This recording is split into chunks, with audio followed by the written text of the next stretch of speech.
Testing 1 2 3. Testing 1 2 3. This is Radio Free Mormon on the air, broadcasting behind enemy lines. Tonight's episode: the Mormon myth that would not die.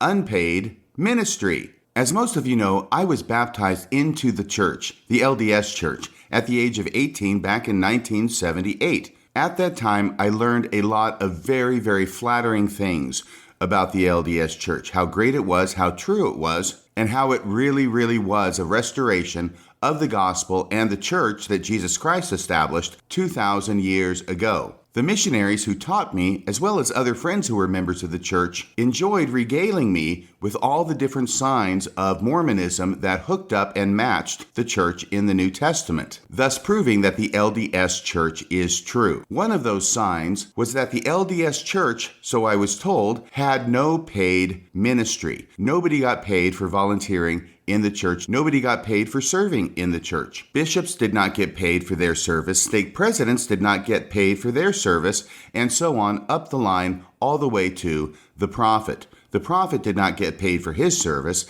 and the apostles as well did not get paid for their service. None of the general authorities got paid for their service because we have an unpaid clergy or an unpaid ministry. It's sometimes referred to either way, but the common denominator being unpaid. I suppose to the degree that we gave it any thought whatsoever, we generally understood that the leaders of the church had been very successful in their secular pursuits. They were generally businessmen or lawyers or perhaps even scientists. But whatever their career before they were called to be an apostle, we understood and knew that they had some other source of income, whether it was from a retirement plan if they worked for the government or a private institution, or whether they were independently wealthy and had enough to fund their own needs as well as their family needs while they served as an apostle or general authority without being paid by the church. We wore this sign as a badge of honor. So in a nutshell, not only did the LDS Church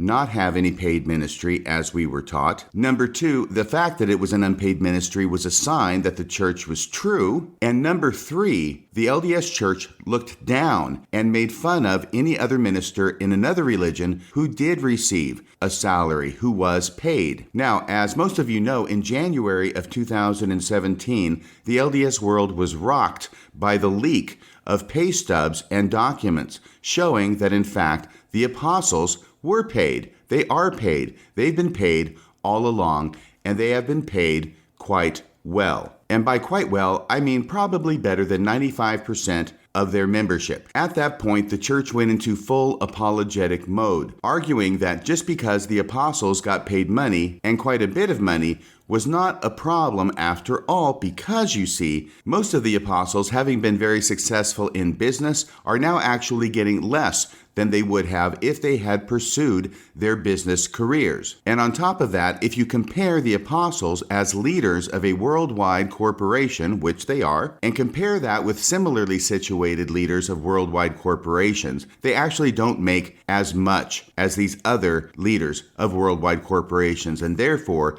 nothing to see here, just move along. One of these issues that I have become attuned to is that apostles do wear at least two hats. One of them is as apostles of Jesus Christ. The other is as leaders of worldwide corporations. And frequently, they are apostles of Jesus Christ when it is in the interest of the church to have them be apostles of Jesus Christ, like in General Conference. But when the church needs them to be leaders of a worldwide corporation, then suddenly we go to the second hat and we look at them as leaders of a worldwide corporation. What I'm getting at here is that before this information was leaked, and while all the membership was happy to believe what they had been taught, that the leaders of the church do not get paid, the reason for that is that we were comparing modern-day apostles with former-day apostles in the New Testament. Freely we have received, freely we give. So while it helped the church to use a false claim of unpaid ministry as a sign of the true church when they were comparing modern apostles with ancient apostles, now in January of 2017, once it was leaked that they are in fact paid, now we're not comparing them to apostles anymore from the New Testament. Now we're comparing them with leaders of business in other companies. You see how that changes back and forth? It's like a 3-card Monty. You've got to watch carefully while they make the switch. So what this show is going to do tonight is it's going to document the many, many, many times that we have been told by leaders of the church, either from their own mouths or from the correlated materials that they produce, supervise, and approve, that in fact the church has no paid ministry. We're going to set the groundwork for why it is that this became such a shock to members of the church in January of 2017 when this leak occurred. Because believe it or not, it did not come out of nowhere. This was not an idea that somehow the members of the church got into their heads that the leaders made no money, that they were not paid, but that members believed it because they were told over and over again by the leaders of the church that that was the case. The idea of mixing money and religion and the perils involved in that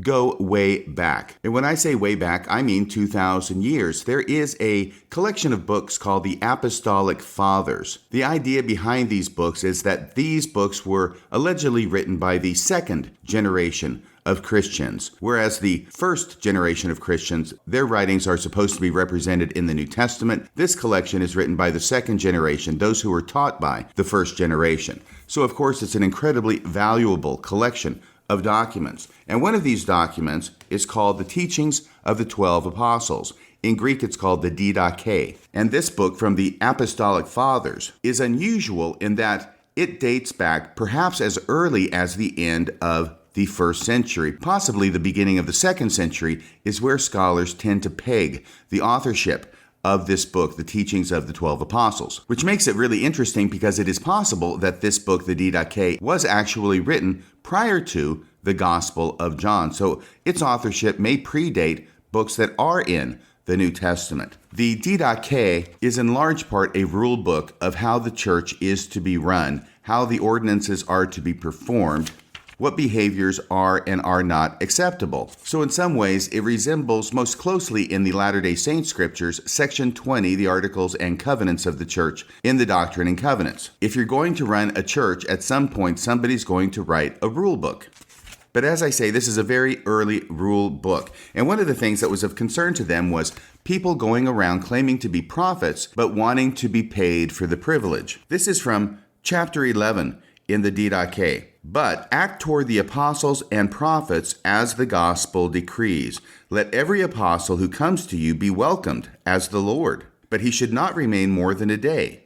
If he must, he may stay one more. But if he stays 3 days, he is a false prophet. I think it was Benjamin Franklin who said that company and fish smell in 3 days. Well, a similar idea is being advanced here in the Didache, which is that if an apostle comes and starts to want mooching off of you and couch surfing at your house for more than 3 days, you can know he's not a true apostle. He's not a true prophet, because that is making merchandise and getting benefit from his position and his calling and his ministry. It goes on. When an apostle leaves, he should take nothing except bread until he arrives at his night's lodging. And now get this line. If he asks for money, he is a false prophet. So in the Didache, it was very cut and dried. If a person came to you claiming to be a prophet of God and asked for money, you could mark him down as a false prophet. This same idea and the same concern about leaders in the church and prophets and apostles collecting money for their service is reflected in the Book of Mormon as well. And that sound you heard was me unzipping the zipper on my quad, just so you know. I was taking the cover off of it. Nothing else going on here, I assure you. If we go to the book of Alma, we read about a person named Nehor, and that's in chapter 1 of Alma. At least I hope it is. And this is where we learn about priestcraft. Priestcraft is a word that, to my knowledge, is pretty much unused everywhere else in the world except for in Mormonism, and it's because of this reference here in Alma chapter 1. And even before I read it, I expect most of you know what it says. It's an interesting passage because it's something that we use to condemn other people, but we certainly don't apply it to leaders of the church, now that we know that they actually do get paid, and paid handsomely, for their service. And this is what Nehor taught, which was defined as priestcraft in the Book of Mormon, Alma chapter 1, verse 3. And he, Nehor, had gone about among the people, preaching to them that which he termed to be the word of God, bearing down against the church, declaring unto the people that every priest and teacher ought to become popular. Well, it's a good thing the leaders of the church are not popular among members of the church, and they ought not to labor with their hands, but that they ought to be supported by the people. Well, that does seem to be the situation of the leaders of the church now, doesn't it? And it goes on to talk about some other things that Nehor taught as part of his version of the Word of God.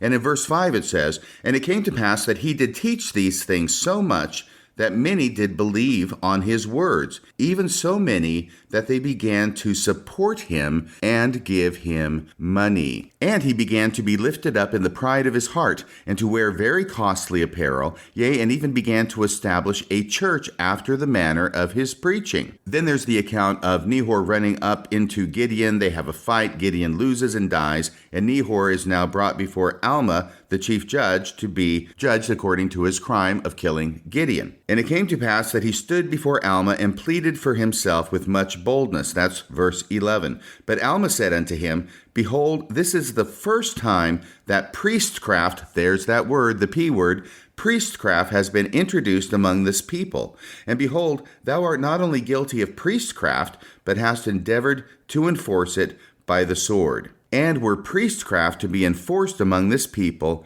it would prove their entire destruction." The story in Alma 1 goes on to give us a further helpful understanding of what priestcraft means. Verse 16, "For there were many who loved the vain things of the world, and they went forth preaching false doctrines.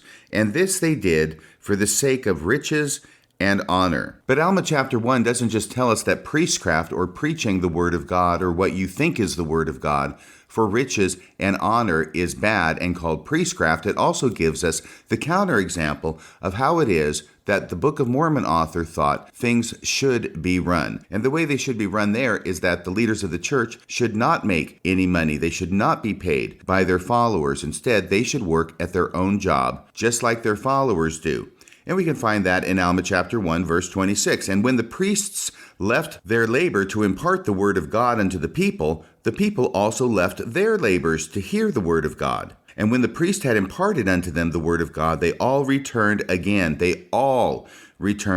diligently unto their labors." That includes the priest. It goes on, "And the priest, not esteeming himself above his hearers, for the preacher was no better than the hearer, neither was the teacher any better than the learner. And thus they were all equal, and they did all labor, every man according to his strength." Oh, verse 27 ends up becoming kind of significant, what with the church having 130 billion plus in the bank.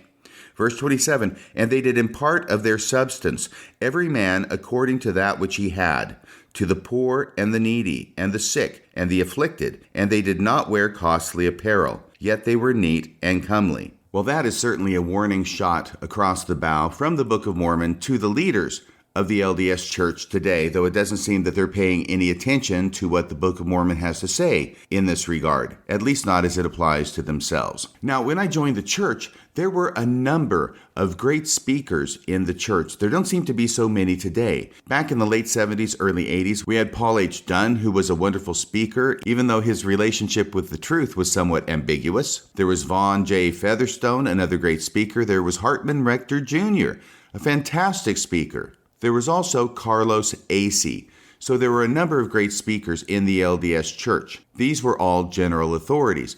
But every now and again, there was a lay member of the church, not a general authority, who was a good speaker, who gave a talk that was so great that it became so popular that it was then reproduced on audio cassettes. Yes, we're talking about the late 70s, and reproduced for the general membership of the church. One such talk was called The 17 Points of the True Church, and the individual who gave that talk was named Floyd Weston. Now, not only were the audio tapes of his very famous talk selling like hotcakes at Deseret Books, the talk itself involves at its heart a list that was made of 17 points of the true church, and wonder of wonders, the LDS Church matches each and every one of those 17 points. I went back and listened to this talk again in preparation for this show. And it was interesting to me that Floyd Weston gets his talk done in less than an hour, and he doesn't give a dry recitation of each of the 17 points of the true church. Instead, he tells the story of how this list came to be. He touches on a few of these points in the course of his story, but he doesn't stop and read through all 17 points of the true church. But part of the story is that all these 17 points were written out on a little card. In the story, it's a 5x7 card, and the 17 points are written out in abbreviated form with scriptural references at the end of each point. And these cards, these kinds of cards, based upon this talk, were reproduced at Deseret Book and sold. And I'm actually right now going into the outer pocket of my quad.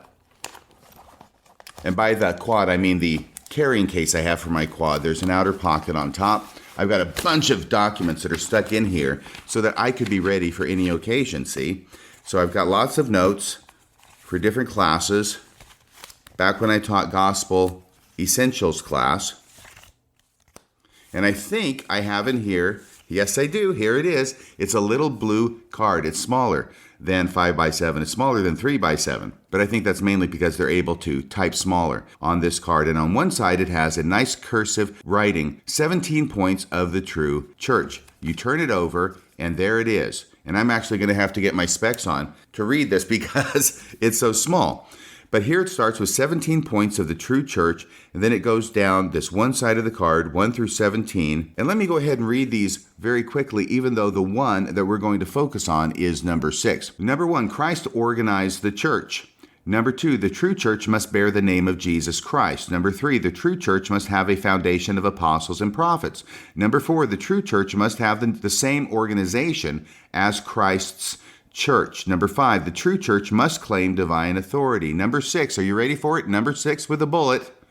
The true church must have no paid ministry. And the references for that are Isaiah 45 and 13 and 1 Peter 5 and 2. But there it is, number 6, big as Dallas. The true church must have no paid ministry. I'm actually not going to go on with the rest of the points on that card, mainly because that's not what tonight's show is about, and I do want to get to the heart of the matter here as quickly as I can. But what I want to say is that this is something that was taught over and over again, and perhaps the most famous and most articulate popularizer of this point was Floyd Weston, a non-leader in the church. By leader, I mean general authority. I don't believe he was ever a general authority. But the church was certainly happy to spread his disinformation through their bookstores, and ironically enough, I expect they made some money off of it as well. Now, the story that Floyd Weston tells is fantastic. It's amazing. It's miraculous. And it's probably also largely apocryphal. But the story he tells goes back to before World War II, when he and 4 young men, 4 friends of his, were in college, just starting college. And what happens is that there is a man among them. One of these 5, his last name is Dunbar. And Floyd Weston goes to great lengths to show how incredibly brilliant Dunbar is. And it's very important for Floyd Weston to paint him in this way because it is Dunbar who's going to come up with these 17 points of the true church. He says that Dunbar had an absolutely photographic memory, that he could open up a page in the Bible, look at it for 15 seconds, have the whole thing memorized, and he would remember it after weeks and weeks. It wasn't just short-term memory. He could retain this information. And for whatever reason, Dunbar gets it into his head. Now, Dunbar's a Catholic, by the way. It's very important to understand that nobody in this group of 5 is a Mormon. None of them is a member of the LDS Church at this point. Dunbar is a Catholic. Floyd Weston himself is a Methodist, which he points out. And the other 3 are of different religions. One's an atheist, I think. But of course, the main point is that none of them are Mormon, and Dunbar is brilliant. Now, Dunbar is obviously disaffected to some degree with the Catholic Church. Otherwise, he wouldn't come up with these 17 points because so many of them contradict Catholic teachings. But the idea is that Dunbar gets this big blackboard, and in one of the versions of his talks, Floyd Weston says that Dunbar took 2 months writing things up on this board, going through the Bible carefully, brilliantly. He even says that professors would come to Dunbar for counseling. That's how brilliant he is, and that's a good laugh line, right? But once again, we've got to show he is so brilliant that we can count on and trust the 17 points that Dunbar is going to come up with for the signs of the true church. So he writes them all up there on the board. He gets them all up there with their scriptural references. And then he goes and he has a secretary. Somewhere there's a secretary and he pays her 35 cents. And Floyd Weston says that was a lot of money back then, to type up these 17 points with the scriptural reference on the front and back of a 5x7 card. And he made 5 of these, or had the secretary make 5 of these, and then he passed them out to his friends, and he says, okay, guys, here's what we're going to do. We're going to go out and we're going to try and find God's true church. It's simple. Here's the treasure map. Here's the 17 points. All we have to do is find out which church matches all 17 of these points, and then we will know which church is God's true church. So the first church they go to is Dunbar's church, the Catholic church. They talk to his priest. That doesn't go over well, and I believe what Floyd Weston talks about there is that they get into the idea of the Trinity, and how one of these points is that, let me find it. And that one of these points says that there can't be a Trinity, that God and Jesus Christ and the Holy Ghost have to be 3 separate personages. Because, of course, that's so obvious from the Bible that no other church has that in their teachings except for the LDS Church, of which I'm aware. Let's say the Catholic Church and the mainline Protestant churches do not have that as part of their teachings. They all adopt the doctrine of the Trinity. Yes, this is points 10 and 11. 10 says, the true church must teach that God and Jesus Christ are separate and distinct individuals. And number 11 says the true church must teach that God and Jesus Christ have bodies of flesh and bone. That is a remarkable thing for Dunbar to come up with out of the Bible. This idea that not only Jesus Christ, but God has a body of flesh and bone. That seems to have escaped all the brilliant minds who have studied the Bible, both the Old Testament and the New Testament, for thousands of years. Yet Dunbar, the miraculous Catholic, comes up with this independently out of his study of the Bible. Well, obviously that didn't go over well with the Catholic priest. So what do they know? They know that the Catholic Church is not the true church because it doesn't match all 17 of these points. The next church they go to, and this is the important one, the next church they go to is Floyd Weston's own church, which is Methodism. And they talk to his minister, whom I believe he said was Dr. Lee. And he knew his minister because that's the church that he attended. So they go to see Dr. Lee. That's Floyd Weston and Dunbar going to see Dr. Lee to ask him questions and see how well Methodism matches up against these 17 points of the true church. And here's where the issue of an unpaid ministry gets brought up in Floyd Weston's talk. Play the tape. We went to my church. I talked them into going to my church by appointment on Sunday afternoon. About 2 weeks from then, 2 or 3 weeks from then, we had a little layoff for a while, and we had an appointment with the minister of my church. So we were standing out in the hall. Dunbar said, "Gee, there's no use us going in here, Floyd." And I said, "Well, why not?" I was real proud of my church. We had a lovely building, and I was in with the minister just like that. We were close friends. And he said, "Well, look at this." And here was the fiscal report hanging on the bulletin board out there. He said, "Look, this man receives a salary." He said, "Look at the card." And I said, "Well, just a minute. You haven't even heard him yet. We went to your church. Now, let's be courteous around mine." So we went in and talked to the minister, and it all blew up because Dunbar and Dr. Lee got in a big fight, and it was all over. Dunbar said, "Look," he quoted him this Hebrews 5:4, where no man will take this honor unto himself. He said, "How did you get in the ministry, Reverend?" He said, "Oh, I just suddenly got an urge to preach the gospel." He said, "I'd had a grandfather who talked to me and said, 'Why don't you do it?' And I thought about it, and so I didn't know what else to go into, and I decided to go in and become a minister." And he said, "Well, you just made the decision yourself?" And he said, "Why, yes." And he said, "Well, where have you gotten your authority to preach the gospel?" And he pointed right to a great big certificate, a big diploma on the wall, and I said, "You bet, there it is." And I forget the name of the theological seminary that he went to in the East, that he had graduated from, and Dunbar said, "No, Reverend, that isn't what I mean. Where did you get your authority to preach the gospel?" He said, "Oh, I was ordained at the time of graduation by, I forget the man's name, a doctor on the faculty." He said, "And where did he get his authority?" And I went back, and Dunbar said, "Well, gee, you're from our church then. I'm a Catholic boy." He said, "You started from us. We didn't give you authority to start a new church." And boy, that blew it up. And Dr. Lee said, "You are dismissed." And I knew that I wasn't welcome to return. I hadn't said anything. I got on the phone and said, "John, you're not only messed up in your own church, but now you've messed me up." Now, that story comes from the original version of his talk, or at least the one that was recorded and then mass-produced on audio cassettes and sold from Deseret Books. So that's the original. That is the one that I would have heard when I joined the church or shortly thereafter. It turns out that Floyd Weston has given this talk in other locations, and I found one on the internet in 1996. So now he's getting to be older. He's certainly very strong. He certainly seems to have his wits and his mental acuity about him. But what I want to do now is play from the 1996 version of his talk, his account of the same story, i.e. the story of when Dunbar and Floyd Weston, went to go see Floyd Weston's Methodist preacher, because you'll notice it's a bit different in this story. The issue is different. The issue in the first one that made the Methodist minister so mad had to do with authority.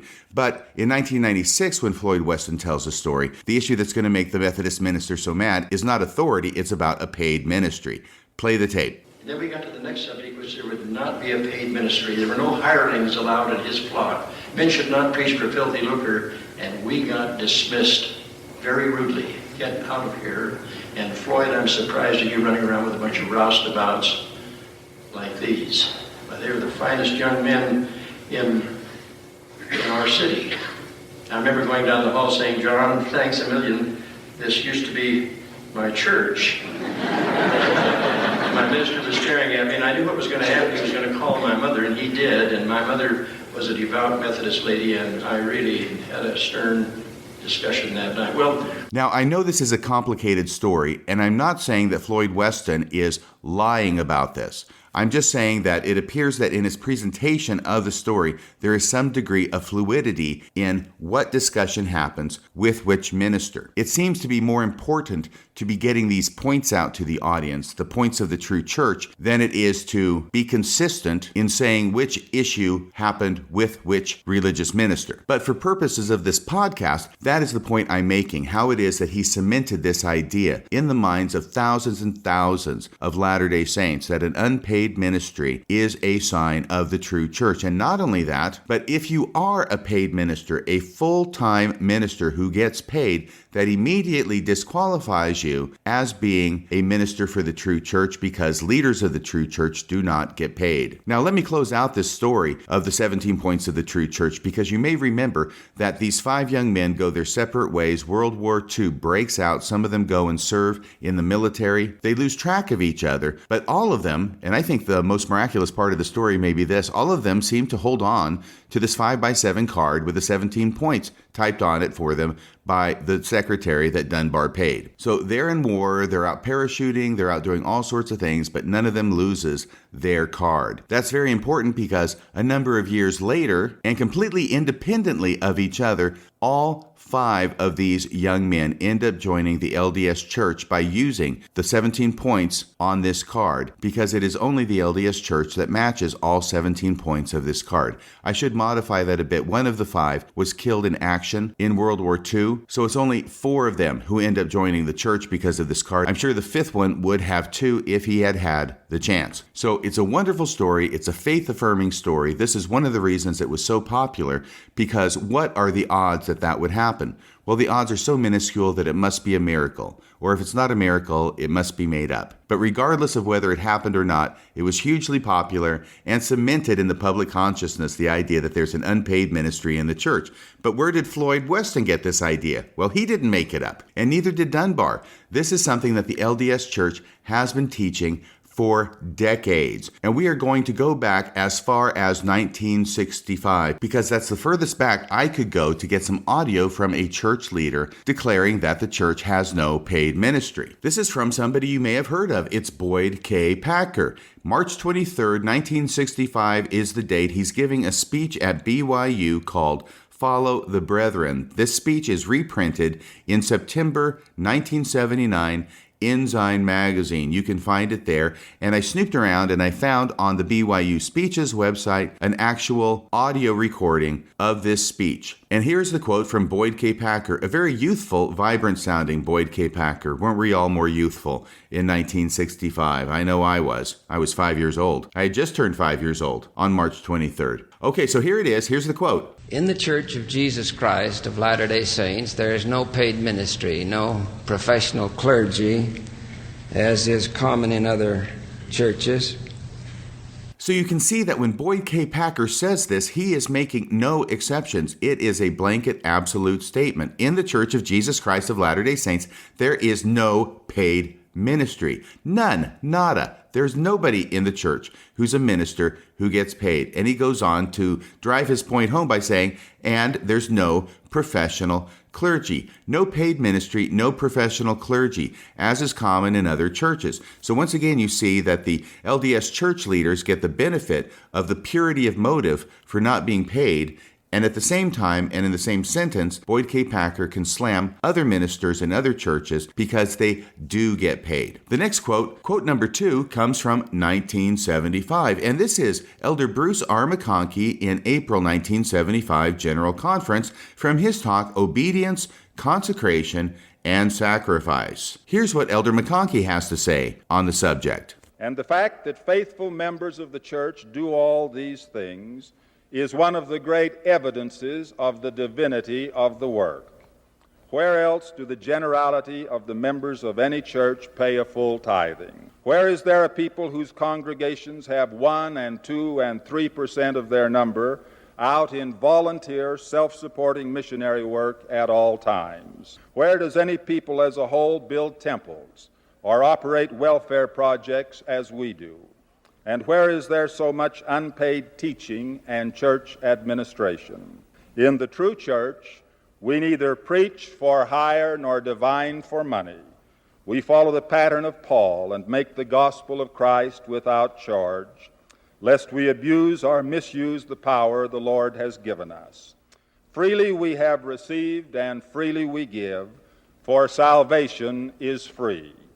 All who thirst are invited to come and drink of the waters of life, to buy corn and wine without money and without price. All our service in God's kingdom is predicated on His eternal law, which states, "The laborer in Zion shall labor for Zion, for if they labor for money, they shall perish." We know full well that the laborer is worthy of his hire, and that those who devote all their time to the building up of the kingdom must be provided with food, clothing, and shelter, and the necessaries of life. We must employ teachers in our schools, architects to design our temples, contractors to build our synagogues, and managers to run our businesses. But those so employed, along with the whole membership of the church, participate also on a free will and voluntary basis in otherwise furthering the Lord's work. Bank presidents work on welfare projects. Architects leave their drafting boards to go on missions. Contractors lay down their tools to serve as home teachers or bishops. Lawyers put aside corpus juris and the civil code to act as guides on Temple Square. Teachers leave the classroom to visit the fatherless and the widows in their afflictions. Musicians who make their livelihood from their artistry willingly direct church choirs and perform in church gatherings. Artists who paint for a living are pleased to volunteer their services freely. All who have testimonies of the divinity of the work use their talents for the building up of Zion. We solicit and use as much voluntary service as we can in all fields of church activity. All who love the Lord are engaged in His service, freely, willingly, voluntarily, serving with no thought of temporal reward. All who love the Lord are anxiously engaged in the good cause of saving souls. All are consecrating of their time, talents, and means to further the Lord's work. So Elder McConkie is very, very clear that there is no preaching for hire nor divining for money in the LDS Church. That in the LDS Church we follow the pattern of Paul and make the gospel of Christ without charge, lest we abuse or misuse the power the Lord has given us. So from Bruce R. McConkie's point of view, if they accepted money for preaching the gospel of Jesus Christ, they would be abusing or misusing the power that the Lord has given us. Do those words still apply to the leaders of the church today, one wonders? And also note that Bruce R. McConkie, a lawyer at heart, and I mean at heart, cannot resist the temptation to use this fact as an evidence of the truth of the church. The first part of his quote was, "The fact that faithful members of the church do all these things is one of the great evidences of the divinity of the work.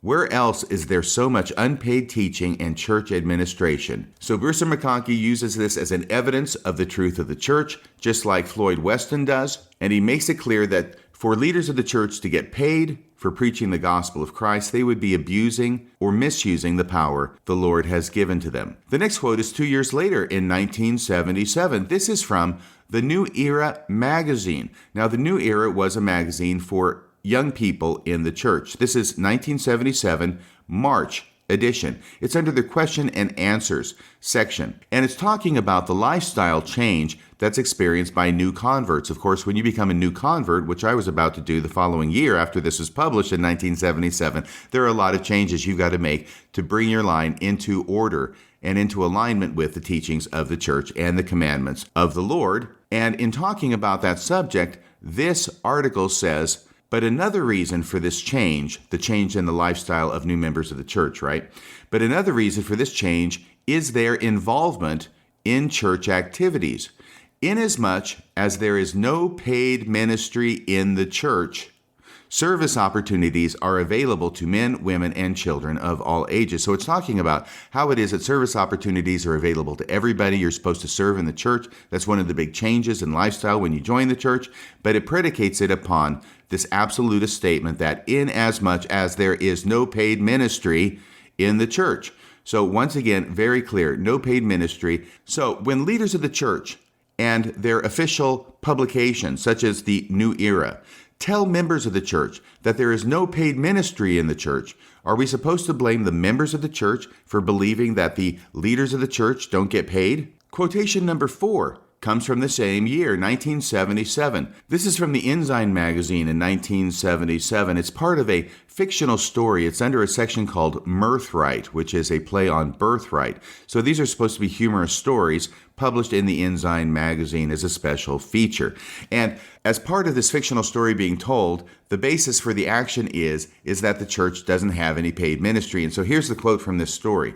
Well, you see, this person is saying in responding to someone else, well, you see, we're Mormons and we don't have paid clergy. So each Sunday, a family from the congregation is asked to put on a part of the program. That's why we're in such a hurry. So once again, even in a fictional, unsigned story in the Ensign magazine, the reason that's put forth for this family to be in such a hurry on Sunday is because, well, you see, we're Mormons and we don't have paid clergy. Going on to the following year for quote number 5, 1978, we have an article written in the January 1978 Ensign by an individual named Thomas W. Ladanye, or Ladanye. It's Ladanye. Not sure how to pronounce it. Apologize for that. The title of his article is The 6 Best Talks I Ever Heard. And in that article, he states the following. Some of these things will have an all too familiar ring to many Latter-day Saints. And perhaps this is inevitable in a church where we all teach each other instead of relying on a paid clergy or professional elocutionists. So once again, the idea that there is no paid clergy in the church rearing its ugly head in this article in the Ensign, January 1978. Going on to September of 1978, the same year, we have another statement in the Ensign. This is in an article by De Lamar Jensen titled 17 Centuries of Christianity. And of course, we know that 17 Centuries of Christianity is going to only highlight the truthfulness of the LDS Church while denigrating the truth of any other church during that time period. And here's what he says in this article about Joseph's early church, Joseph Smith's early church, the early LDS Church. They, the people in the early church, they had no paid ministry and believed that every believer received divine help in understanding the Word of God. So here he's trying to say that every believer in the early church, they got divine help in understanding the Word of God. Therefore, they did not need a paid ministry. Therefore, they had no paid ministry. Going on to 1979. Wow, these really crop up right when I got baptized, didn't they? 1979. This is from an article in the Ensign, July 1979, by Carl Fred B. It's actually a first name, Carl Fred. It's one word, Carl Fred B. Broderick, in his article titled Midlife Report. Here's what he says. I am persuaded that one of the reasons our church is designed differently from others without a paid clergy is that the Lord knows that only through service can we learn the most important virtues. Once again, this absolute statement, our church is designed differently from others without a paid clergy. We get the benefit of the virtue of not being paid. We get to slam other churches for being paid. And because it's an absolute statement, we can't blame the members for believing that this applies to the leadership of the church as well as the lay members. Without a paid clergy sounds pretty universal, sounds pretty all-encompassing, doesn't it? And I've got to tell you, I'm having a hard time getting away from the idea that they are intentionally trying to get members to believe that the top leaders of the church don't get paid either. Otherwise, they could easily make a parenthetical statement in any one of these articles or talks that this does not apply to the top leadership of the church, but they don't do that. They just say the church has no paid clergy. They just say the church has no paid ministry. The next example, also from 1979. This is from a Church Institute manual. I recognize it. It was called The Life and Teachings of Jesus and His Apostles. It was published apparently in 1979, and it was to go along with the Institute program when they were teaching the New Testament. I looked this manual up online to confirm what it was that they were saying in the manual. And what it is this. The manual is quoting from a book, actually a series of 3 books by Bruce R. McConkie, which were his doctrinal New Testament commentary. This is not as well known that Bruce R. McConkie authored this as his book Mormon Doctrine or as his series of books, the Messiah series. But he did do 3 books where he covered the New Testament in typical Bruce R. McConkie fashion. I found out about this series of 3 books on my mission. I must have been studying some other book that referenced it. Otherwise, how would I have ever known about it? And I had a contact who was a member of the church back in the States. Of course, I was in Japan. And I asked her if she would be kind enough to get me these books and ship them to me in Japan. And I'm pretty sure I paid her for it. I hope I did. Otherwise, she was really being nice. But she got these books for me, sent them to me in Japan, and I got to read them while I was in Japan. The Doctrinal New Testament Commentary series of 3 books by Bruce R. McConkie. And basically what he does is he reproduces the entirety of the New Testament in the pages of these books, which is one of the reasons why it has to be 3 books instead of 1, I suppose. But what he does is he goes through each and every part of it, or at least the parts that he wants to comment on, and then he makes some comment in typical McConkie-esque fashion. So this is his comment on 2 Thessalonians chapter 3, verse 8. What is meant by, neither did we eat any man's bread for naught. So that's an expression in that passage, and this is what Bruce R. McConkie says about it. Whew, this is a long way to get to the point. Here's what he says, and this is what is quoted in the manual. Even Paul and his ministerial associates, who were in fact entitled to temporal help from the saints, chose to set an example of self-support. Then he concludes, there are perils in a paid ministry. Well, interesting that he should put that in there, but he doesn't make any allowance for the fact that the leaders of the church themselves get an allowance. Instead, there are perils in a paid ministry, and he's commenting on this passage in order to support that view. This passage and this comment from Bruce R. McConkie's Doctrinal New Testament Commentary, which virtually nobody's heard of, gets picked up and included in the Institute Manual on the New Testament, The Life and Teachings of Jesus and His Apostles, so that thousands and thousands and thousands of young people can be exposed to this comment by Elder McConkie that there are perils in a paid ministry. Yes, Elder McConkie, on this one we are in agreement. There are indeed perils in a paid ministry. Example 9 is 1980. Hugh Pinnock. You may remember him. He was kind of up to his ears in the whole Mark Hoffman affair. Hugh Pinnock gave a talk in April, General Conference 1980. I was on my mission at that time. I was serving in Himeji and enjoying the cherry blossoms, which were in abundance there. It's a beautiful, beautiful place. But I wasn't able to hear or listen to or watch General Conference, being on the other side of the world, and technology being then not what it is today. But Hugh Pinnock gave a talk called The Restored Gospel. Now, Hugh Pinnock is going to go through a number of aspects of the church, which he finds laudatory. And you will find that in the middle of these and toward the end, he's going to sneak in that there's an unpaid clergy in the church. Listen closely. It's kind of like looking for where's Waldo in this list, except now we're listening for unpaid clergy. Play the clip. A worldwide missionary system wherein 30,000 men and women serve. Baptism by immersion for the remission of sins. An unpaid clergy, freely ye have received, freely give. Teachings that stress the redeeming and positives of life. Did you hear it? Right in there. Right after baptism by immersion for the remission of sins, he sneaks in an unpaid clergy. And then he gives the quote, freely ye have received, freely give, from Matthew 10 and 8. And that citation is actually in the written transcript of Hugh Pinnock's talk on the LDS Church's website. And as to any of these other aspects of the LDS Church, at least those mentioned in this paragraph, there's only one that gets a scriptural citation to prove it's true and prove it's in accordance with the New Testament, and it is this one. An unpaid clergy, freely ye have received, freely give, Matthew 10 and verse 8. Going on to quotation number 10. For the next quotation number 10, we go to 1985. Now, this is extremely interesting, all right?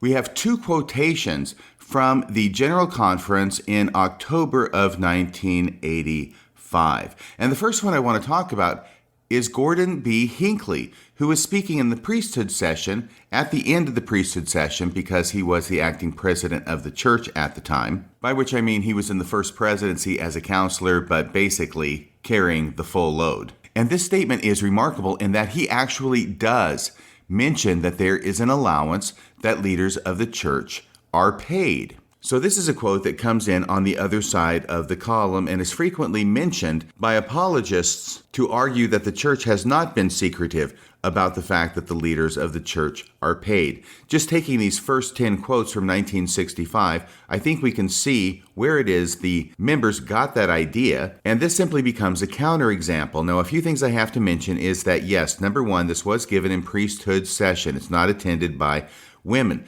Second, it was the closing talk. And third, Gordon B. Hinckley talks for 25 minutes. So this one passing reference to leaders of the church receiving an allowance did not stand out to many people, because if it had, there would not have been such universal shock in 2017 when it was leaked that the leaders of the church did get paid. What Gordon B. Hinckley is doing in his talk is he is simply answering questions that are frequently asked about the church. Indeed, the name of his talk is Questions and Answers. And this is what he says. Now, I am going to play a clip from Gordon Hinckley. It's going to be a couple of minutes long, but the reason I do that is to give you some context. In this segment of his talk, he is answering the question which he himself has posed: why is the church in commercial business of any kind? So he's talking about the commercial dealings of the church. And in the context of this, here's what he will say. I should like to add parenthetically. So this is a parenthetical comment, right? It's not just something I'm calling a parenthetical comment. Gordon B. Hinckley himself called it a parenthetical comment when he was saying it. He says, I should like to add parenthetically, for your information, that the living allowances given the general authorities, which are very modest in comparison with executive compensation in industry and the professions, come from this business income and not from the tithing of the people. So in the context of this, what he's doing is he's talking about the commercial interest that the church owns, and then he's going to make a point. His point isn't to disclose that the leadership of the church gets a living allowance. His point is going to be positive. His point is going to be that, number one, it's very modest in comparison to other leaders of other industries and professions, and number two, he wants to make it clear that it does not come from the tithing of the people. It comes from the income produced and generated by the commercial properties and interests of the church. Play the tape. Merchandising interests are an outgrowth of the cooperative movement, which existed among our people in pioneer times.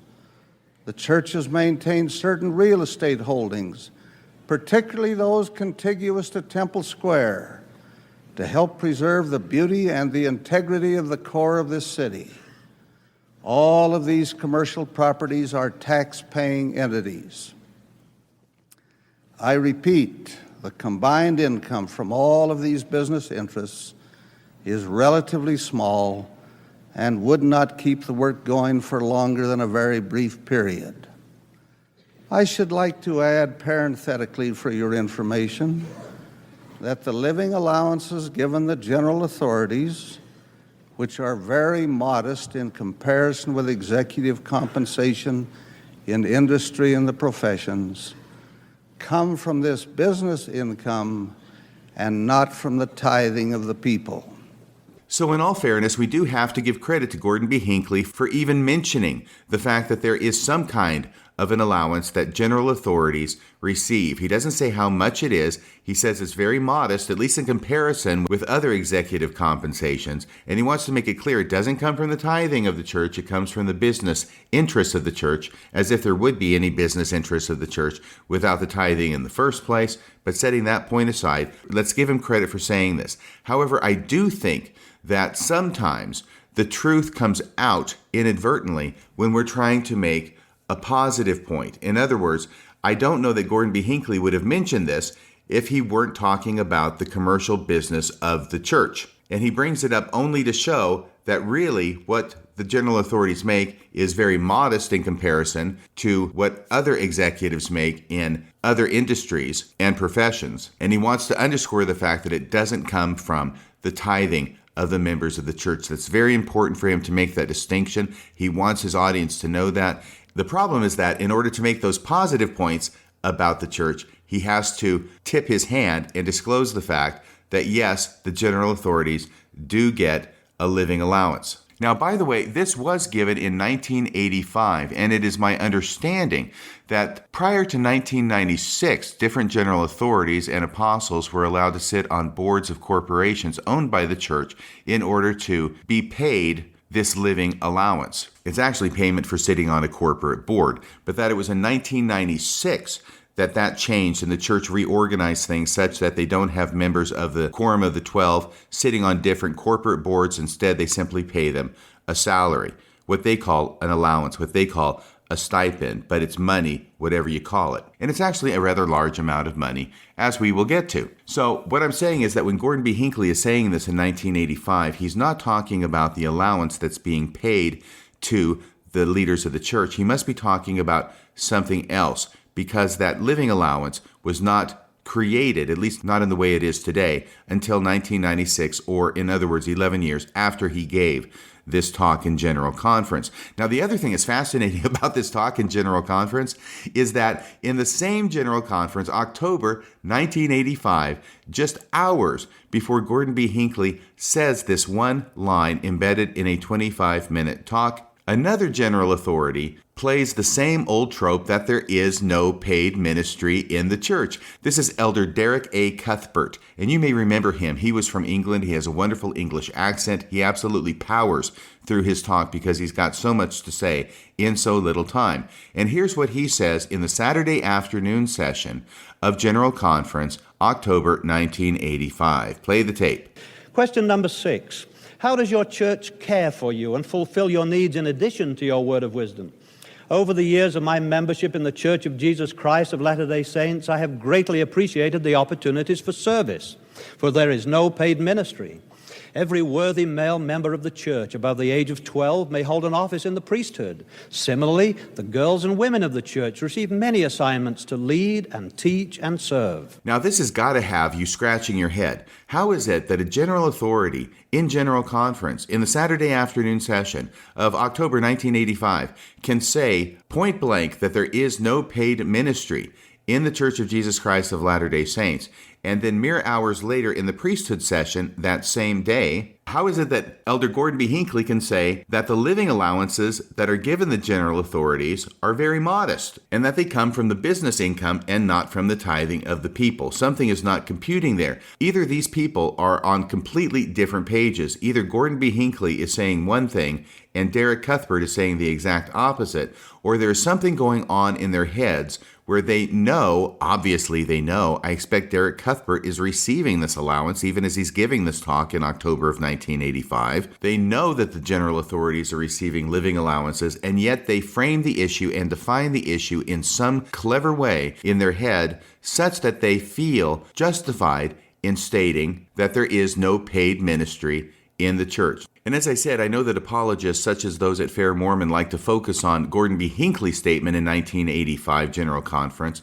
By the way, they don't mention Derek Cuthbert's quote, and they don't mention any of the other quotes that I've been giving you tonight, stating point blank that there is no paid ministry in the church. But I think that looked at objectively, this statement by Gordon B. Hinckley was like a drop of honesty in an ocean of misinformation.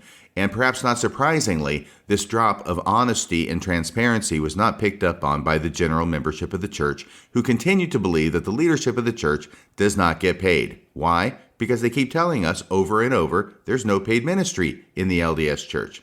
This same idea that Gordon B. Hinckley broached about there being a living allowance given to the general authorities did appear again, but not in General Conference, not in any of the manuals produced by the church and taught in the church. Instead, it appears in 1992 in the Encyclopedia of Mormonism. Now, I am one of the few people, I suppose, who actually got a copy of the Encyclopedia of Mormonism, all the volumes. If memory serves, it was published by Macmillan, but it was done under the supervision of the LDS Church. And I will tell you, even though I am probably one of the few people who actually had a copy of the Encyclopedia of Mormonism, I did not read it all the way through. And I did not ever read the article on general authorities found on page 539 of the Encyclopedia of Mormonism. Because guess what? Buried in the Encyclopedia of Mormonism, we have the same information that was given by Gordon B. Hinckley in 1985. Here's the quote from the encyclopedia. Unlike local leaders who maintain their normal vocations while serving in church assignments, general authorities set aside their careers to devote their full time to the ministry of their office. The living allowance, see that? The living allowance given general authorities rarely, if ever, equals the earnings they sacrifice to serve full time in the church. So they're buried on page 539 of the multi-volume Encyclopedia of Mormonism is that information found once again. And of course, this quote is brought up by apologists as well, saying, see, it wasn't hidden. Everybody knew about it. Everybody... Look, it wasn't hidden. It was right there. It was on page 539 of the Encyclopedia of Mormonism, which few Mormons heard of and fewer owned and even fewer read. So there it is. We're not hiding the ball. We're not trying to pretend that leaders of the church were not paid. But once again, the apologists don't mention any of these other statements that I brought up saying that there is no paid ministry in the church. And indeed, if these few buried quotes from Gordon B. Hinckley and from the Encyclopedia of Mormonism were sufficient to apprise the general membership that the leaders of the church were paid, I do not expect there would have been such widespread shock in January of 2017 when it was revealed that the leaders of the church and the apostles do get paid. So let's go to 2006 now. Once again, we're in General Conference, this time in April. We're listening to the words of President Thomas S. Monson. And he's going to tell us once again, in spite of 1985 and Gordon B. Hinckley and 1992 in the Encyclopedia of Mormonism, he's going to let us know, or at least give the impression once again, that there is no paid ministry in the LDS Church. Play the tape. I've experienced many opportunities. One occurred 21 years ago, prior to the time when the German Democratic Republic, or East Germany, as it was more commonly known, was freed from communist rule. I was visiting with the East German State Secretary, Minister Gysi. At that time, our temple at Freiburg in East Germany was under construction, along with 2 or 3 meeting houses. Minister Gysi and I visited on a number of subjects, including our worldwide building program. He then asked, "Why is your church so wealthy? that you can afford to build buildings in our country throughout the world. How do you get your money? I answered that the church is not wealthy, but that we follow the ancient biblical principle of tithing, which principle is re-emphasized in our modern scripture. I explained also that our church has no paid ministry and indicated that these were two reasons why we're able to build the buildings then underway, including the beautiful temple at Freiberg. Minister Giese was most impressed with the information I presented, and I was very grateful I was able to answer his questions. Are you ready, brethren? They will come to you. The opportunity to declare a truth may come when we least expect it. Let us be prepared.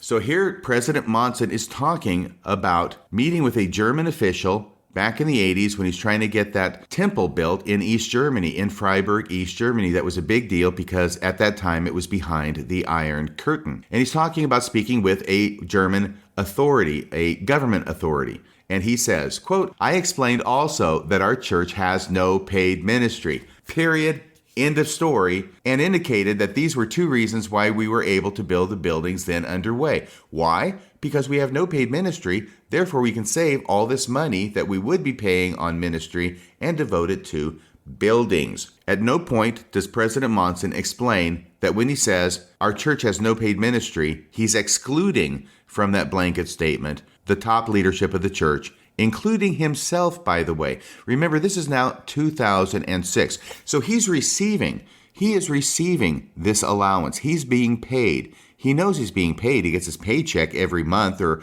every 2 weeks. He knows he's getting paid as a leader in the church, and yet he is saying that there is no paid ministry in the church. This is one of the things that makes some of these later statements so egregious, is that not only is it like Floyd Weston, who is just talking about the leaders of the church. He doesn't know because he's never been an apostle. He never became an apostle. He doesn't know that they get paid. So he's out here talking and being very popular. And obviously leaders of the church are aware of him. He's that popular. And they're pleased to allow him to go ahead spreading this misinformation, which they do themselves in other publications in the church and in other statements in General Conference. So they're happy to allow him to do that. That's one thing, and I think that's bad enough. But it becomes a whole different thing when you are the leader yourself who's receiving the compensation. You are being paid for being a minister in the church, for being clergy, and yet you are saying things to the general membership in General Conference like President Thomas S. Monson just did in April 2006. I explained also that our church has no paid ministry.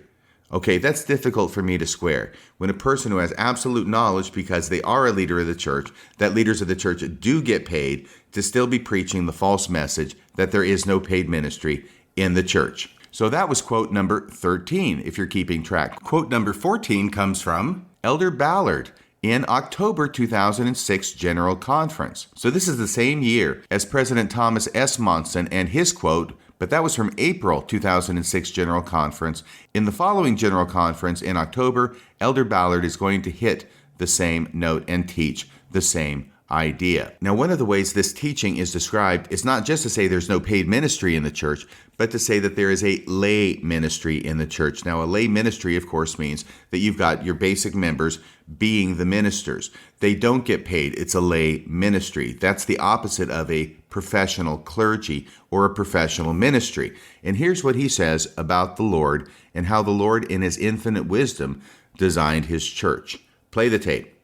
The Lord, in his infinite wisdom, has designed his church to operate with a lay ministry. That means we have been charged to watch over one another and to serve one another. We are to love one another as our Father in heaven and the Lord Jesus Christ loves us. Our callings and circumstances change from time to time, providing us with different and unique opportunities to serve and to grow. Most of the leaders and teachers in the church are anxiously engaged in their responsibilities. Some are less effective than others, it is true, but almost always there is a sincere effort to provide meaningful gospel service. So there's Elder Ballard saying that the Lord, in his infinite wisdom, has designed his church to operate with a lay ministry. There are no exceptions to that blanket statement as he says it in General Conference. There is a lay ministry in the church. They are not paid, and this is understood and was understood by myself as well as thousands, if not millions of other Latter-day Saints to mean lay ministry top to bottom. He gives no caveats, he gives no exceptions to that. And that is why it was generally understood in the church that yes, everybody serves, everybody pitches in, everybody fulfills their calling top to bottom, and nobody gets paid in the LDS Church. It's a complete lay ministry. And that quote from Elder Ballard would serve to confirm that belief, incorrect though it turned out to be. And incorrect as Elder Ballard knew it was when he said it. Then in 2008, we have another article in the Ensign magazine, this from September of 2008. It's by Dale M. Valentine called Coming to Church, Becoming Converted. And he's talking about investigators coming to church and some of the wonderful things that they learned about the LDS Church that help show how true it is. And in the context of his story, there's a group of people that he's talking to, and one of them is a lawyer. And so he's going to quote this lawyer in this paragraph, but that's why there's a lawyer being quoted, because he's in this group of people in the story about which he is speaking. And his bullet point for this part in talking to investigators is share unique truths. Now that's interesting. That's 2008, share unique truths. And here's what he says about that. When investigators come to church for the first time, they are excited to learn about the church. Learning that the church has an unpaid ministry or that living oracles guide the members is often surprising to investigators. And now he's going to quote this unnamed lawyer. But keep the information simple, the lawyer observed. Intricate explanations and deep doctrine only confuse investigators.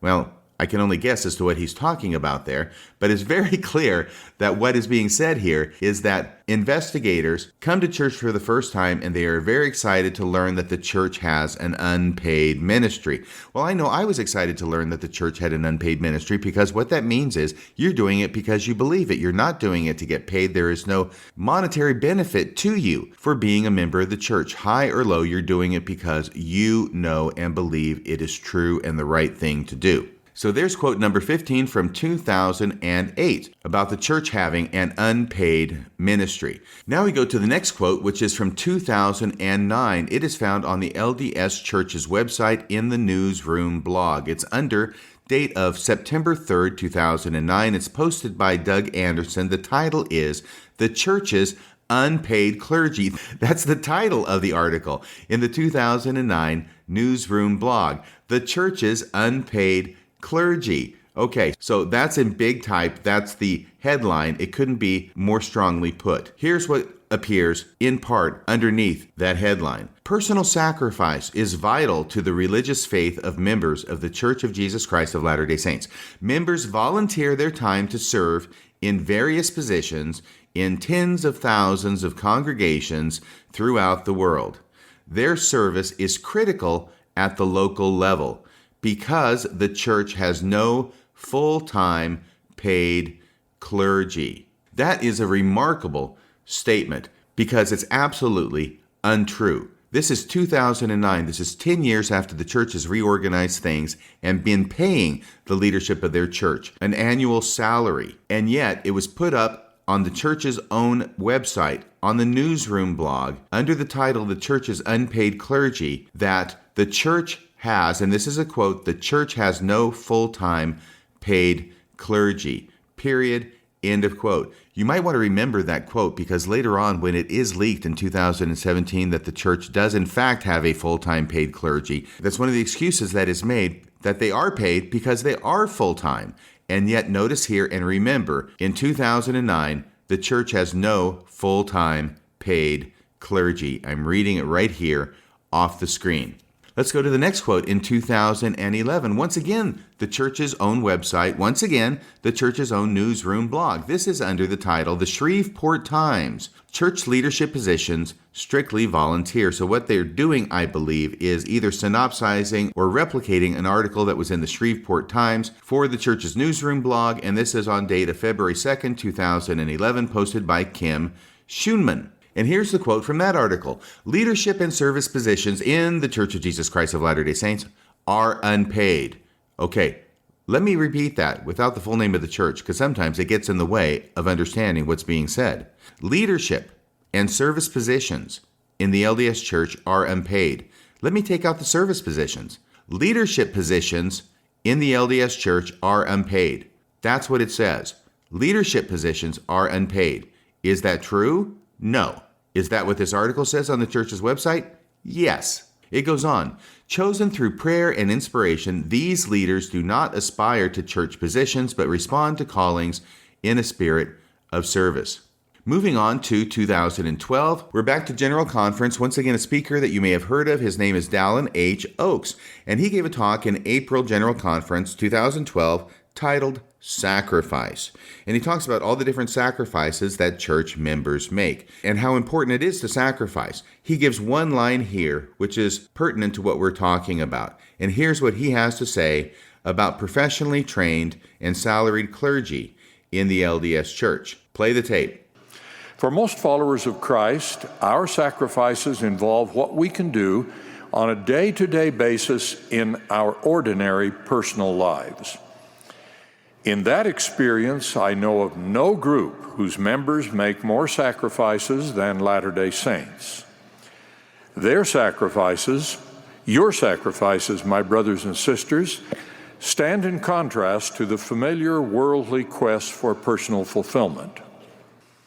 Today, the most visible strength of the Church of Jesus Christ of Latter-day Saints is the unselfish service and sacrifice of its members.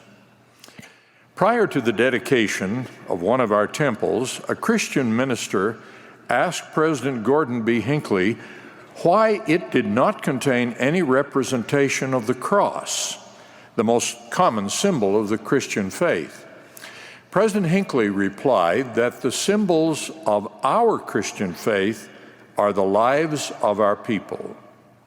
Truly, our lives of service and sacrifice are the most appropriate expressions of our commitment to serve the Master and our fellow man. We have no professionally trained and salaried clergy in the Church of Jesus Christ of Latter-day Saints. As a result, the lay members who are called to lead and serve our congregations must carry the whole load of our numerous church meetings, programs, and activities. They do this in more than 14,000 congregations just in the United States and Canada. So, no professionally trained clergy. Yeah, we get that. They're not professionally trained like in other religions where you have to go get a doctorate of divinity from a university or whatever. You don't have to get that in the LDS Church. And by the way, I used to think that was something worth bragging about. Now, after having been a member of the church for over 40 years and having observed an awful lot among the leadership of the church, I'm not sure that's something that should be bragged about. I think more training should be required, and it would be a good idea if leaders in the church got more training. But regardless of that, we have no professionally trained and salaried clergy. So no salaried clergy in the LDS Church. That's what Dallin H. Oaks says, April 2012. Was he telling the truth? No. Did he say it? Yes. Was he receiving a salary as he said it? Yes. Going on to the next quote. Also from 2012. Oh, wait a second. This isn't from 2012, and it's not a general authority. This is from the PR department person of the church at the time, Michael Otterson. And even though the title is Religion and Politics, Getting It Right in 2012, this is from an address he gave at the Poynter Institute's conference, Religion and Politics, Getting It Right in 2012. He gave this address on December 8th, 2012. 2011. So the last month of 2011, he gives this address. It's not given to the LDS Church. It's not given to church members. It's given in a separate kind of venue. And Michael Otterson was the managing director of public affairs for the Church of Jesus Christ of Latter-day Saints. Of course, at the time, Mitt Romney was running for president. And what he says in the course of his comments is the following. Michael Otterson is one of the few people who is going to actually allow for the fact that leaders of the church do get compensated, although, of course, it's modest compensation. Here's what he has to say. That is not the same as saying that Latter-day Saints are not Christian, however. For their doctrinal roots, Latter-day Saints look to a period much earlier, to the teachings of Christ and the apostles at the time that they lived, 400 years before this timeline even begins. Mormons believe that sometime in the 1st century, the Christian church began to lose or distort some of its foundational doctrines. Hence, the Church of Jesus Christ of Latter-day Saints is seen not as a reformation, but as a restoration of that ancient church. Okay, here's the part. Mormons point to the modern parallels with the early church. Its 12 apostles, its missionaries who preached 2 by 2, its unpaid ministry at the congregational level, its claim to restored authority, and biblical doctrines on such things as the nature of God. No, that's the quote. I got it wrong. I thought that he was actually going to be honest enough to mention or allow for the fact that leaders in the church, top leaders in the church, do get compensated. He doesn't do that. He simply hints at it. What he says is the LDS Church has an unpaid ministry at the congregational level. So he adds that condition to the unpaid ministry claim at the congregational level. He doesn't say only at the congregational level. He doesn't say that the leaders of the church don't get paid, but at least he's honest enough to say that the unpaid ministry in the LDS Church is at the congregational level. Once again, this is something that's brought up by apologists to show that the church hasn't been hiding the fact that the top leaders get paid. Yeah, I'm not sure that really makes their point for them, at least not very well. So now we go to the next quote, which is a 2013 Ensign article in the column called Answering Questions. You may remember that in the back of the Ensign, they would have a regular feature called Answering Questions. Certain questions were asked, certain answers were given, all of this in the official church publication, the Ensign magazine. In 2013, specifically July of 2013, there was a question that was asked, and the question is this: why does the church have unpaid clergy? That's the question they're answering. And they don't answer it by saying, well, the church has unpaid clergy at the local level, but at the top level and at the general authority level and at the apostolic level, they do get paid. No, this article doesn't make that clarification. It doesn't answer it in a straightforward manner. Instead, this is what it says. From the beginning, the Lord has called his disciples from among ordinary people with diverse backgrounds. They served out of love for the Lord and for others. In the Book of Mormon, for instance, the prophet Alma chose priesthood leaders and commanded them to labor with their own hands for their support. And the priests were not to depend upon the people for their support, but for their labor they were to receive the grace of God. So what are they saying? They're answering the question, why does the church have unpaid clergy? They are talking about these scriptures from the Book of Mormon, some of which I've touched upon before, or similar verses from the Book of Mormon, and they're doing it in a way to show or indicate that the leaders of the church are not paid. There is no paid clergy in the church, and this is why. Because the priests were not to depend upon the people for their support, but for their labor they were to receive the grace of God. They don't say that this is not what happens in the LDS Church today, or in 2013 when this article was written. Instead, they give the impression that this is why the leaders of the church are not paid.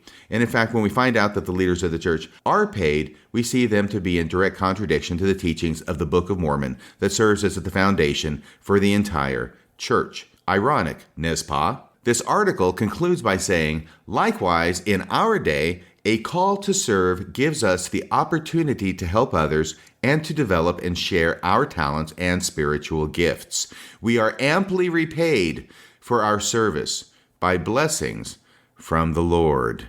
Wow. That is some piece of propaganda. The Ensign magazine. They changed the title recently to Liahona, which I understand in ancient Hebrew means Pravda.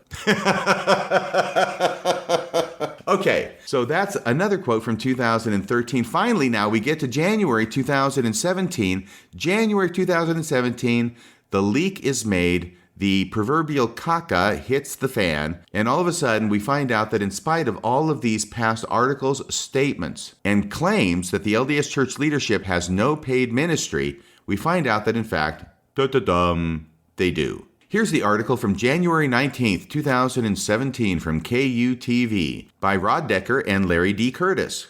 The website Mormon Leaks has published private documents it says indicates how much LDS leaders receive in a living allowance. By the way, this is the first article that was written about the subject in the early days. There is some question in some of the quotes from this article as to whether these were legitimate documents. Subsequent events rapidly turned up the fact that yes, they're legitimate. They were never ever disputed by the LDS Church. And when it came time for them to try and explain away this somewhat embarrassing incident and revelation, they'd never said, "This is not true." What they said was, "It's not as much as other people make." The article goes on. The Mormon Leaks site posted a document that it says is a 2014 memo from Gary B. Porter, secretary to the presiding bishopric, to Elder Bruce D. Porter of the First Quorum of the 70, said to outline that the 2014 living allowance would go up to $120,000 a year. So 2014, the living allowance for all general authorities, and by this means the members of the First Presidency, the members of the Quorum of the 12, and the members of the First Quorum of 70. These are the individuals in the leadership positions in the church who have a lifetime calling. Well, at least it's lifetime if you're an apostle. If you're a 70, it's until you're 70, at which time you're put out to pasture and called emeritus. But those are the groups that have the $120,000 a year salary, at least as of 2014. The document reads, in accordance with approved procedures, the annual General Authority Base Living Allowance has been increased from $116,400 to $120,000 even. This will begin with your paycheck issued on January 10th, 2014. Pay period 1. The article goes on. If those numbers are accurate, General Authority's living allowance rose about 3% a year. The Salt Lake Tribune reports that 89 men make up the top tier of the church that is paid the annual allowance. By the way, I did a little bit of math on this. I'm not sure it's correct. You can double check me. But my math is that with 89 men at $120,000 base salary a year comes to a total of $10,680,000 just for the base salary for those 89 top-tier men. The article goes on. In 2013, the allowance had been $116,400, according to the memo. A Charity Navigator report on pay of charity CEOs showed some worked for less than half the LDS $120,000, but they headed smaller organizations. For larger charities, most of which still aren't as large as the LDS Church, CEO pay often fell between $500,000 and $1 million. So, okay, these general authorities are not being paid as much as people are compensated in other kinds of charities. But, you know, I always thought this wasn't a charity. I thought this was the Restored Church of Jesus Christ of Latter-day Saints, and that one of its true signs was number 6, no paid ministry. Well, all that's going to change once it was leaked that we do have a paid ministry. The article goes on. The website also posted what it says are Elder Henry B. Eyring's pay stubs from the year 2000, showing a living allowance just above $80,000. The 8-page document embedded below had Eyring's Social Security number redacted and shows tax deductions, a living allowance, and a parsonage, or housing, on the bi-weekly stub. So it is paid every 2 weeks. LDS Church spokesman Eric Hawkins did not confirm the authenticity of the leaks, but did comment generally in a statement on church officials being supported by funds from the church. So if Eric Hawkins, as the LDS Church spokesman, does not confirm the authenticity of the leaks, it's because they're authentic. And instead of talking about how this is not true, we don't have paid ministry in the church. I mean, haven't you listened to all of our leaders going back to 1965 with Boyd K. Packer? Haven't you listened to the Floyd Weston talk, the 17 points of the true church? Haven't you been listening to us? There are no paid ministry in the church. That's not what Eric Hawkins says. Instead, all of a sudden, it's time for gaslighting, and I mean this in the classic sense. Here's what he says on behalf of the church. General authorities leave their careers when they are called into full-time church service. When they do so, they focus all of their time on serving the church and are given a living allowance.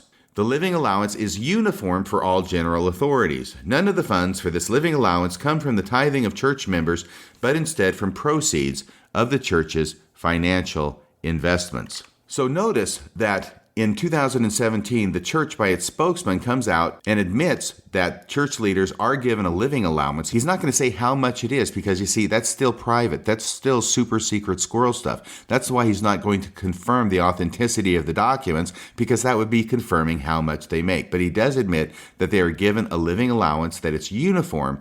And one of the excuses or reasons he gives for this in this official church statement is that general authorities leave their careers when they are called into full-time church service. When they do so, they focus all of their time on serving the church and are given a living allowance. That's a quote right from the statement. Notice what he's saying there.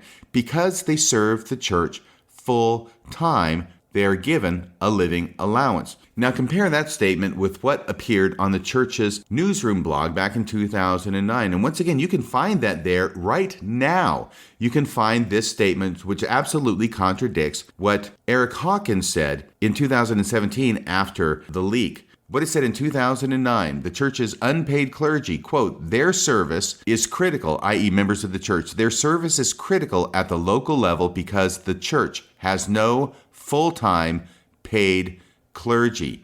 That's the quote. The church has no full-time paid clergy. That was 2009. Fast forward to 2017, it is disclosed by a leak that the church does have a full-time paid clergy, and the fact that they are full-time is given as an excuse by the church for why it is that they are paid. Once again, from Eric Hawkins, 2017, January. When they do so, when the general authorities leave their careers and are called into full-time church service, when they do so, they focus all of their time on serving the church and are given a living allowance. So what the church says in 2009 is that the church has no full-time paid clergy, gets completely contradicted in 2017 and is actually used as a justification for why it is the church has a full-time paid clergy. They get paid because, hey, it's full-time. Now, the most recent information we have on that is $120,000 base pay per year for the general authorities. That was in 2014. If I get out my handy-dandy calculator and assuming a 3% COLA for every year in between, that would become $152,000 per year base salary in 2022, i.e. in this year that I'm recording this. To show my work, in 2014 it was $120,000. In 2015 it goes to $123,600. In 2016, it goes to $127,308. In 2017, it goes to $131,127. 2018, $135,060. 2019, $139,111. 2020, $143,284. 2021, $147,582. And finally, drumroll please, in 2022, the base salary of the general authorities of the LDS Church is $152,009. Nice work if you can get it. Now, on January 18th, 2017, there was an article that was written by Sharon Lindblom. It's titled Mormon Business, Paying the Church's Unpaid Clergy. That's a good title, Paying the Church's Unpaid Clergy. It's dated 18th January 2017. Now, this is found on the MRM website, which I believe is Mormon Research Ministry's website, a website that's generally going to be critical of the church. But I read through this article, which I found while doing my research, and I thought it was so well put and actually so fairly stated that I wanted to share it with you here. Last week, Mormon Leaks posted documents related to the salaries the LDS Church pays its full-time top leaders. These documents include several bi-weekly pay stubs for LDS Apostle Henry B. Eyring, dating to the year 2000, as well as a 2014 notice to LDS 70 Bruce Porter confirming that he, along with all the church's general authorities, was getting a raise. The salaries provide a comfortable living for the 108 general authorities of the church and their families. Now, you'll notice the number here is different. In this article, it's 108. In the Salt Lake Tribune, it was 89. I don't know which is correct. Let's suffice it to say that there's a lot of them. In my opinion, continues the article, this is fine and is their due. See, this is fair and balanced. In my opinion, this is fine and is their due. Yet the public revelation of these six-figure incomes has created quite a stir. Yeah, that's true. I remember it. It wasn't that long ago, and my memory's not that bad. It created quite a stir. While some Mormons are not troubled by these disclosures, for example, BYU professor Daniel Peterson says he is underwhelmed by this scandal, they have nevertheless kicked into defense mode, arguing that the salaries are modest in comparison to what these men could earn in traditional secular employment. Yes, we've heard that argument. Furthermore, as one Mormon put it, the leaders need to eat and provide the basics for their families. Since they can't work on their own, it makes sense for the church to take care of their needs. So there's that full-time clergy kind of thing, in spite of the fact that in 2009 the church said no full-time clergy. Now there's full-time clergy. These arguments are quite reasonable. See? These are reasonable arguments, says this author. And I would agree with her. These arguments are quite reasonable. However, they avoid the elephant in the room. The problem regarding these leaked documents is not how much Mormon leaders are paid, but that they are paid. And that is indeed exactly what the controversy centered around and continues to center around in some quarters even to this day. The LDS Church has always asserted proudly and repeatedly that there is no paid clergy in the Mormon Church. We've gone over a bunch of quotations establishing that point in this podcast. That is correct. The LDS Church has always asserted proudly and repeatedly that there is no paid clergy in the Mormon Church. This is touted as one of Mormonism's distinctives, an important attribute that sets it apart from Christian churches. Or I would change this if I were writing it to say other Christian churches, but regardless. Consider a few LDS teachings on this. Now, this is from Franklin D. Richards in General Conference October of 1968. He says one of the important and distinguishing features of the Church of Jesus Christ of Latter-day Saints is that its affairs are administered by the lay members of the church rather than by paid clergy. So there's another quote that I didn't catch before, which we can add to the list. Here's another quote from the year 2000. This is a story told by Boyd K. Packer, found in the Basic Manual for Priesthood Holders, titled Duties and Blessings of the Priesthood. So here's the quote. Did they also tell you that we have no professional clergy? All of us contribute our time, our talents, our means, and travel, all to help the work, and we're not paid for it in money. Oh my gosh, this is Boyd K. Packer. This is from the year 2000 that this is being printed in an official church publication. So there's another quote. Here's one from John A. Widsoe from 1951 from his book, Joseph Smith, Seeker After Truth, Prophet of God. John A. Widsoe, as most of you know, was an apostle in the LDS Church. Here's the quote from that book. Out of this body of priesthood, now great, were drawn and are drawn the administrative workers of the church. The First Presidency, the Council of the 12 Apostles, the Council of the First Quorum of the 70, the presiding bishopric, the stake and ward officers, and the many others needed, but only for such time as they are needed. The church, and here's the money quote, or the not money quote, the church has carried on successfully with such a voluntary, unpaid body of officers and teachers, and there he includes it from the First Presidency, the 12 Apostles, First Quorum of the 70, presiding bishopric, all the way down. And then he states, in reference to all of those, the church is carried on successfully with such a voluntary, unpaid body of officers and teachers. So there's another quote that we can add to our list that is mentioned in this article. She goes on, additionally, many Latter-day Saints are quick to criticize churches that have a paid clergy, believing that paid ministers will succumb to greed and serving their own self-interests. The view against paid clergy has been widely disseminated within the Mormon community. Well, that's spot on. Two BYU professors articulated this attitude while discussing what they believe to be the evils of Christian creeds. And here she's going to quote an article from the year 2000 written by Joseph Fielding McConkie and Craig Ostler titled Revelations of the Restoration. Here's what they say. Wherever creeds are found, one can also expect to find a paid clergy. The simple truths of the gospel cloaked in the dark robes of mystery, religious intolerance, and a history of bloodshed. Classic example of how it is that Mormon writers and leaders and professors talk about a paid ministry or a paid clergy as something that apostate churches do, not the true church, not the restored church of Jesus Christ of Latter-day Saints, which of course has no paid ministry and no paid clergy. The article goes on. Another contributor to the LDS idea that ministers should not be paid came from the Mormon temple endowment ceremony. You remember that?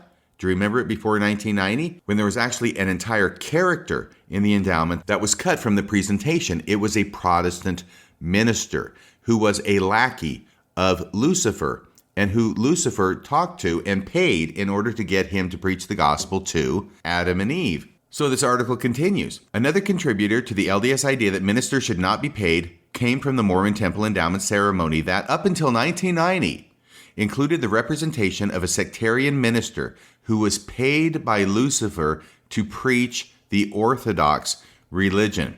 All of this together has led to a widespread belief that no one holding an ecclesiastical leadership position within the Church of Jesus Christ of Latter-day Saints is paid. This is why the Mormon leaks documents have made the news, not because general authority paychecks provide for a comfortable living.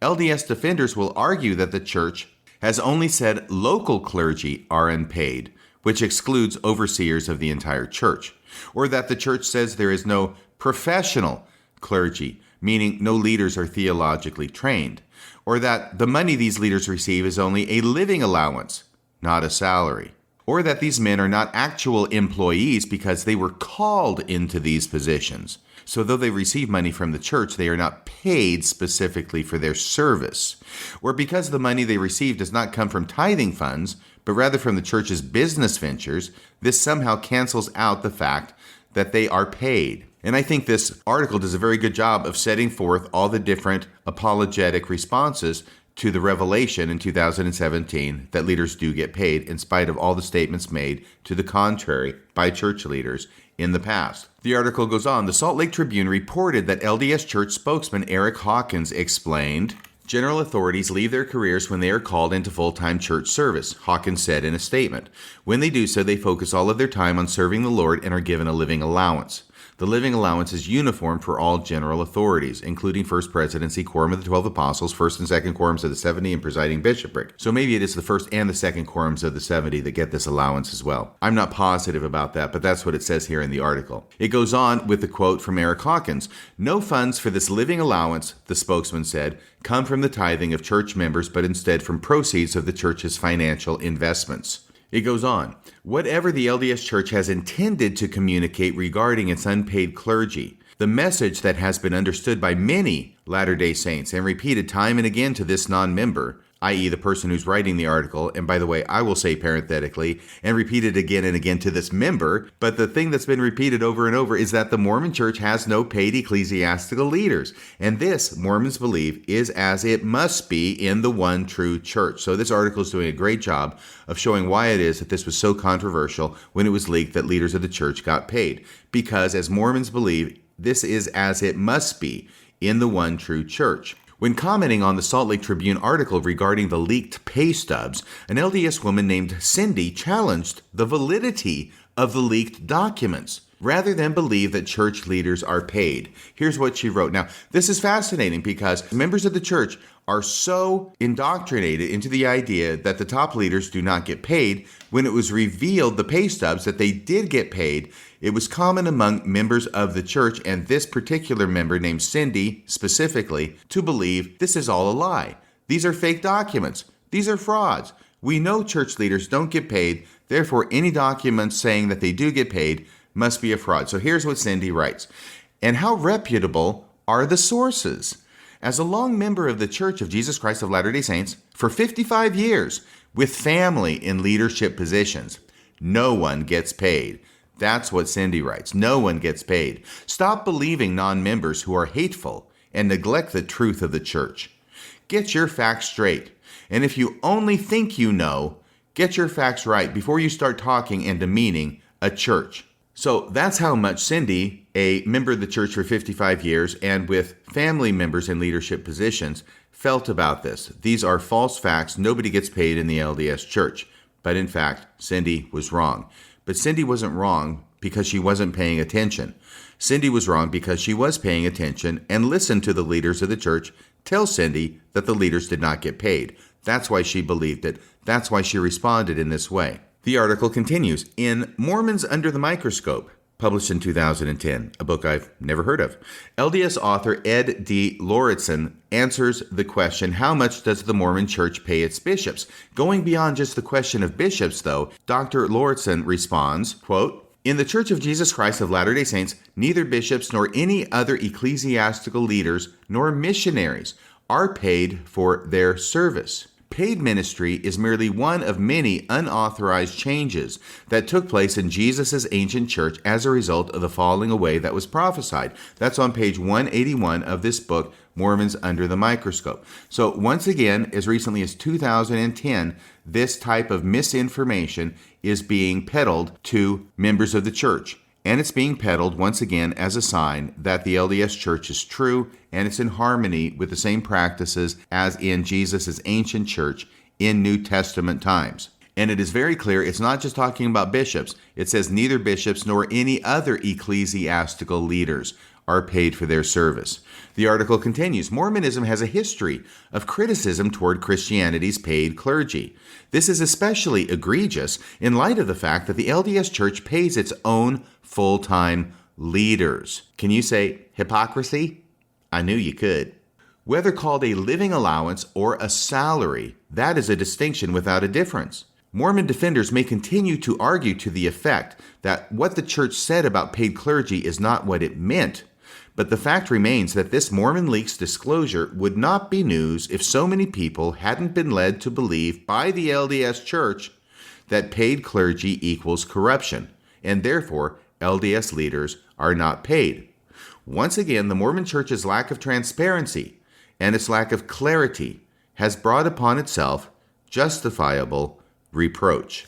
Now, you might think that after these revelations and leaks about the top church leaders getting paid six-figure base salaries, by the way, I decided to go and look and see if there was a definition for base salary, because I thought that might be important since that phrase is used when talking about the $120,000 base salary. By the way, that was back in 2014. It's probably substantially more than that if we allow for a 3% COLA or cost of living allowance increase every year, which appears to be the practice as reflected in these documents. And you will recall that, at least according to my math, if there has been a 3% cost of living allowance each year since 2014, the base salary is now over $150,000. In fact, it's $152,009 in 2022. So here's what it is. Basic salary, also called base salary, is the amount of money a salaried employee, notice that word, salaried employee. Yeah, it's a salary. A salaried employee regularly earns before any additions or deductions are applied to their earnings. That's their base salary. Additions and deductions to basic salary can significantly affect the size of an employee's paycheck. Well, that makes sense, doesn't it? So they may have additions to it, they may have deductions from it, but I don't know, I've just got the sneaking suspicion that the additions are going to outweigh the deductions in this particular category. But as I'm saying, you would think that after this totally blew up on the church and they were exposed as having a paid leadership and this massive controversy that occurred, you would think they would be more circumspect in their statements on the subject going forward. Or if they're going to talk about the subject at all, you would think they would be sure to mention the fact that they do get a modest living allowance. Shockingly to me, the church leaders have gone ahead in general conference and in other venues to continue to teach that there is no paid clergy in the LDS Church. I was floored by this discovery, and this is actually what prompted me to do this episode, because after 2017, when the church was exposed as having misinformed its membership for decades and decades to the effect that there is no paid ministry in the church, it got exposed that the leaders of the church actually get a six-figure base salary. You would think they would stop spreading the same misinformation, but no, they keep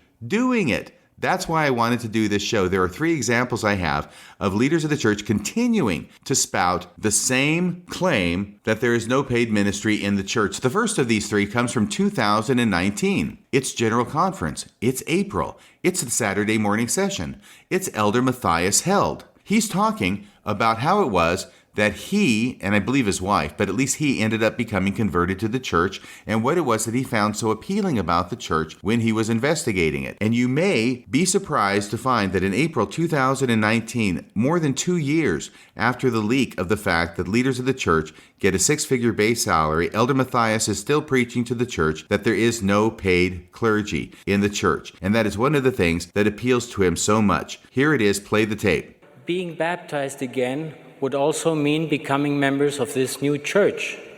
So first, we really needed to understand everything about it. But how could we know if what the missionaries were telling us about the Book of Mormon, about Joseph Smith, and about the plan of salvation was actually all true? Well, we had understood from the words of the Lord that we could know them by their fruits. So, in a very systematic manner, we started examining the church by looking for those fruits with the eyes of our very rational minds. What did we see?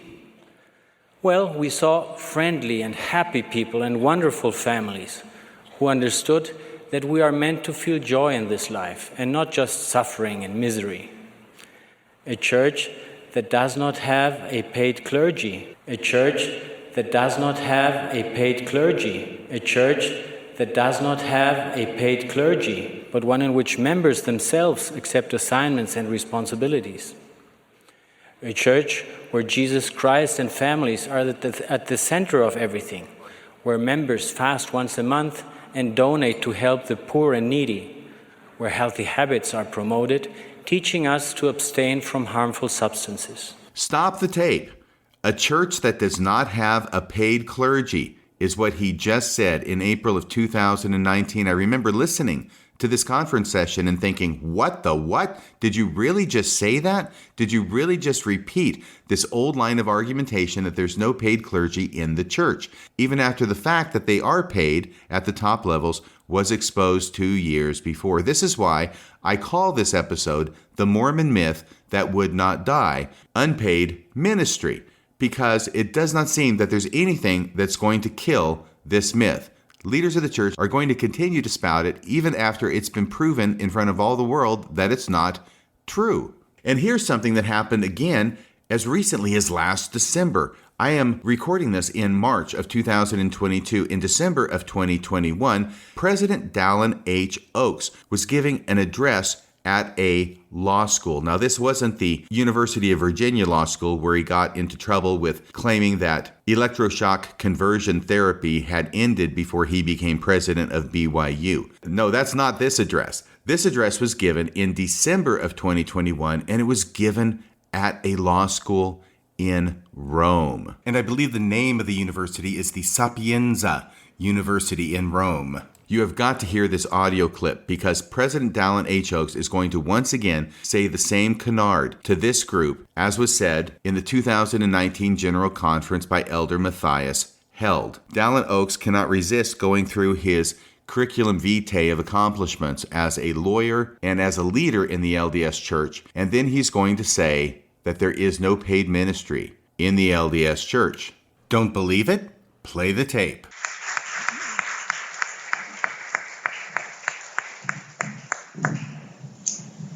Thank you, Professor. I feel very privileged to address this important audience of future leaders of many different nations. My lifelong advocacy of religious freedom is grounded in my religious faith. It may provide helpful context at the outset if I share briefly with you the religious, legal, and personal background that has shaped my perspective on the issues on which I will be speaking. As you know from this gracious introduction, I am a leader in the Church of Jesus Christ of Latter-day Saints, previously known as Mormons. What you may not know is that we have no officially trained clergy.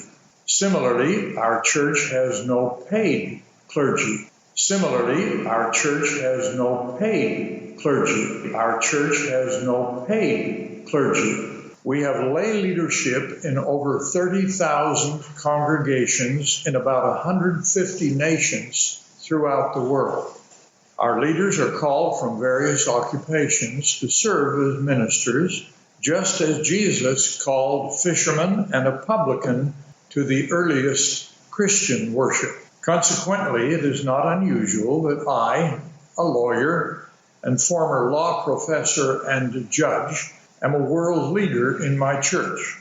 We are the fourth largest denomination in the United States and growing rapidly in other nations. Over half of our present membership of nearly 17 million is outside the United States. My position makes me acutely aware of religious freedom issues faced by our members and by other religious communities throughout the world. Now, I played a good chunk of what Elder Oaks had to say after he made the claim that there's no paid ministry in the church, because I wanted to give him the opportunity to clarify that. I honestly heard him say that, and I thought, surely he's going to clarify this at some point, that this actually is not universal in the LDS Church, and that, in fact, he, as one of the apostles and as one of the members of the first presidency of the LDS Church, does, in fact, get paid, does, in fact, receive a salary, that this statement applies only to people who are on the lower levels of leadership in the church, to the bishops and the stake presidents. They're the ones who don't get paid.